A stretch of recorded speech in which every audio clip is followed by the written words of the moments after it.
வணக்கம் and welcome to cinema matrix. இந்த வீடியோவில் எதை பற்றி பார்க்க போகிறோம் அப்படின்னா, கலையரசன் இந்த வாரம் பிக் பாஸ் வீட்டிலிருந்து எலிமினேட் பண்ணப்படுறாரு. ஸோ அதுக்கான காரணங்கள் என்னவா இருக்கும் அப்படின்றத நம்ம டீட்டெயிலாக பார்ப்போம். அதுக்கு முன்னாடி நம்மளோட சேனலை நீங்கள் சப்ஸ்கிரைப் பண்ணாமல் சப்ஸ்கிரைப் பண்ணி சப்போர்ட் பண்ணுங்கள்.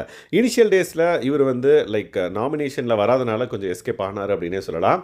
ஏன்னா இவரோட பங்களிப்பு அந்தளவுக்கு வந்து பிக் பாஸ் வீட்டுக்குள்ளே இல்லை அப்படின்றது தான் வந்து நிதர்சனமான ஒரு உண்மை. ஏன் அப்படின்னா அவர் வந்து ஹெல்த் இஷ்யூஸ் இருக்கிறனால நிறைய விஷயங்களில் அவரை வந்து டேக் கேர் பண்ணிக்கிறது வந்து பார்த்திங்க அப்படின்னா பண்ணிக்கிறாங்க. பட் இவர் வந்து பார்த்திங்கன்னா ஒரு டாஸ்கில் வந்து எதிர்த்து நின்று விளையாடுவார்னு பார்த்திங்க அப்படின்னா கிடையாது. அவர் வந்து எப்பவுமே நடுவர் அப்படின்ற ஒரு பதவிக்கு தான் வந்து பார்த்திங்கன்னா அந்த பர்டிகுலர் டாஸ்கில் வந்து போவார். அதே மாதிரி நேற்று வந்து ஒரு விஷயம் சொல்லியிருந்தார், ரம்யா கூடலாம் நான் அந்த டாஸ்க் போயிருந்தேன் அப்படின்னா என்னை அப்படியே மடித்து பாக்கெட்டில் வச்சுட்டு போயிட்டுருப்பா அப்படின்ற மாதிரி. ஸோ இனிமேல் போக போக பிக் பாஸ் என்ன சொன்னார்னு பார்த்தீங்கன்னா ஃபிசிக்கல் டாஸ்க் அண்ட் தென் மனதளவுலையும் வந்து பார்த்திங்க அப்படின்னா நிறைய டாஸ்க் வந்து கொடுக்கப்படும். அது வந்து உங்களை பாதிக்கும் ரொம்பவே. அதனால் எல்லாத்துக்கும் ரெடியாக இருந்துக்கோங்க அப்படின்ற மாதிரி சொல்லியிருந்தார். ஸோ அந்த பர்டிகுலர் கேட்டகரியில் பார்க்கும்போது கலை வந்து ஃபிட்டான்னு கேட்டிங்கன்னா இல்லை. ஸோ அவர் வந்து ஒரு டாஸ்க் வந்து ஃபுல் ஃப்ளெஜ்டாக இறங்கி விளையாட முடியுமான்னு கேட்டிங்கன்னா முடியாது.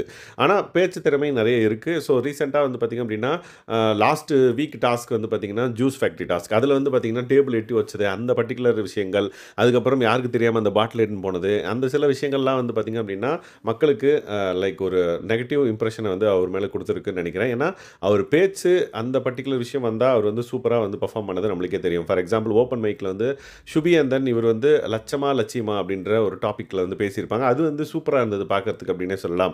ஸோ அந்த பேச்சு அண்ட் தென் ஒரு விஷயத்தை வாதாடுறது அதில் வந்து சூப்பராக வந்து பார்த்திங்க அப்படின்னா அவர் வந்து பர்ஃபார்ம் பண்ணார். பட் ஸ்டில் அது மட்டுமே வந்து கேம் கிடையாது இல்லை. பிக் பாஸ் வீட்டுக்குள்ளே எல்லா விஷயமும் பண்ணுறதுக்கு ஒருத்தர் ரெடியாக இருக்கணும். பட் அந்த ஒரு கேட்டகரியில் இவர் வந்து மிஸ் ஆகிறதுக்கான வாய்ப்பு இருக்குது. அந்த கேட்டகரியில் மேபி மக்கள் வந்து ஓட்டிங்ஸ் போடாமல் இருந்திருக்கலாம். அந்த கேட்டகரியில் அவருக்கு வந்து நிறைய விஷயங்கள் தெரியல அப்படின்ற மாதிரி. அதே மாதிரி விஜய் பாரு கூட ஒரு கிளாஷ் அப்படின்னே சொல்லலாம். ஸோ விஜய் பாருவோட ஃபேன்ஸோட ஓட்டு கண்டிப்பாக இவருக்கு வந்து பார்த்திங்க அப்படின்னா வந்திருக்காது. அது ஒரு பெரிய விஷயம். அதுக்கப்புறம் நேற்று எலிமினேஷனை பற்றி சூப்பராக வந்து எக்ஸ்பிளைன் பண்ணியிருந்தார். நாமினேஷன் வந்து பார்த்திங்க அப்படின்னா நீ நாமினேஷனில் வந்து மக்கள் உன்னை சேவ் பண்ண உனக்கு வந்து ஒரு பூஸ்ட் கிடைக்கும். அது வந்து மக்கள் வந்து நீ கரெக்டாக தான் போயிட்டுருக்க அப்படின்ற ஒரு விஷயம் இருக்கும். இன்கேஸ் நீ நாமினேஷனில் இல்லை, நாமினேஷன் ஃப்ரீ பாஸ் வச்சு எவ்வளோ நாள் உன்னால் சர்வை பண்ண முடியும்? ஒரு வாரம் பார்ப்பாங்க, 2 வாரம் நாமினேஷன் ஃப்ரீ பாஸ் வச்சிருப்பியா, 3வது வாரம் நீ எப்போ நாமினேஷனில் மாற்றியோ நீ ஒழுங்காக ப்ளே பண்ணலை அப்படின்னா உன்னை தூக்கிடுவாங்க அப்படின்ற மாதிரி அவர் சொல்லியிருந்தார்.